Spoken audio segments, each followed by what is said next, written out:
It's 7 on RM Breakfast. Now, our guest this morning is cycling champion Cadel Evans.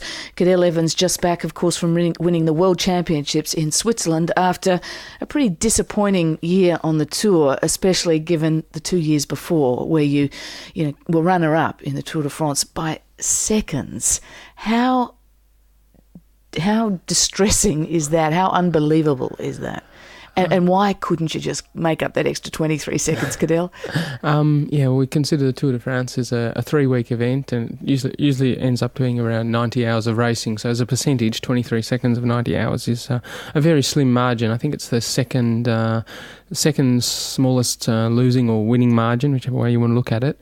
That was in 2007 was 23 seconds to Alberto Contador, who won again this year in 2009. In that regard, I think in 3-week race I had one little error which cost me 40 seconds, and to me that was what made the difference. It was a strange tour that year with certain things, non-sporting events affecting a little bit the way the race carried out, and exclusion of the leader and so on while he was wearing the yellow jersey. It did make it a strange Tour de France, but the main thing was where I had to get my time back. Was in the last time trial, which was only 50 kilometres, and I had to get 1 minute and 54 seconds back in 50 kilometres. I managed to get 1:40, I can't remember now, 1 minute 41 I think I got back in the end, but I just fell short a little bit for the last few seconds. But trust me, when you're already going flat out for 3 seconds, to find that for 3 weeks, to go for those extra few seconds at the end, you've already been going at 110% for three weeks. It's not always possible. Yeah, you talk about that in the next one where you came runner-up again. You went into that race favourite because you'd been runner-up the year before. Suddenly the leader's out of the race, you're it. How much pressure does that put on you in terms of being a favourite, and how did you cope with that, do you think? Personally, it's a nice position to be in because you're there, the race is there to be won, and the thing... it's an individual sport, cycling, but it's also a team sport, which makes it kind of complicated in a lot of ways because you have two completely different aspects to the sport and the way you approach it, and it's not necessarily I'm the one that either wins or loses the race in the end. But in that regard, I often get a lot of the rewards if I win, but also get all the responsibility if I lose. And that year, I went into it personally. I was fine. Okay, this is my tour to win, and as every year, I do everything I can to be the best I can be there. But not everyone. There's also a team of people around me, riders, staff, and support staff, and everything around me, and they might not be used to so much expectations and pressure, and that doesn't always fit in so smoothly.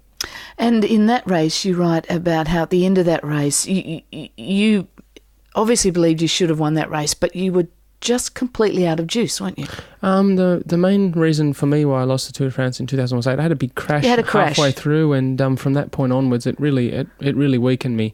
Having a bit more assistance from the team would have gone a long way. I was always isolated in the crucial moments, and there was one team, Saxo Bank team, it was normally three against one when we were in the mountains. Me on my own, they're defending yellow, and those three racing for each other. I was outnumbered there, but I think I would have been able to handle it. But I came off at about 60k an hour, and I was pretty bruised and battered underneath. And there's even photos in the book where you can. It's pretty obvious. I remember the pictures of you at the time. It was amazing that you were even there. Yeah, I was actually pretty happy just to finish the race. But that really weakens you, puts your body into trauma, and physically it weakens you. And so for me, actually, in retrospect, I look back at it and think, how did I even get on the podium after that? So after that second, perhaps you didn't feel flattened. Perhaps you felt perhaps you still had the self-belief you were the best in the world at that point. You in any situation or any race, you do what you can, and hopefully you don't make any mistakes or whatever. Bad luck aside, if you're going good, you get it. I had a bit of bad luck there, and that's just the way it goes. And at that point, in retrospect, like I said, I was actually happy just to get on the podium. But then you go next year and you start working towards that. Cadel, which is something that's hard to believe, but what's it like? The Tour de France looks, so many of us sit at home and watch it. It looks so gruelling. And how hard is it? Does it hurt? Does it hurt for most of it? Yeah, a little bit. Can you describe that hurt? The thing that when I first started racing Grand Tours at age 25 in 2002, the first thing that amazed me was the fatigue that you have, but the physical fatigue as a cyclist. You do 25, 30, 40,000 kilometres a year racing and training out, so fatigue you're used to. but the mental fatigue is really quite surprising. You sometimes have to take a step back and something, slow reaction time, impatience, grumpiness, whatever. You if you can take a step back and notice that, it's just incredible, the mental fatigue, but not just as an individual, everyone involved in the race and even the journalists and things that follow the race. Over 3 weeks, it's so intense and so long that the accumulative fatigue's quite incredible. You mentioned that in 2008 you didn't have your team around you, and that perhaps made the difference. There was some commentary on this program that you were let down by your team this year too. Was that a part of the result, and was that part of your disappointment? And are you going to go again, and will you have a better team around you? We're always working to make a better team. It's a little bit difficult, and it's not something I can do individually on my own. As a member of the team, I can sort of prove to them that I'm worthy of a team, but prove to team management or the team owners or whatever that I'm worthy of a team. But that doesn't necessarily mean that they're going to be able to find the right riders or have the money to even buy good riders, because it's a commercial sport and a professional sport, so it always costs money as well. But someone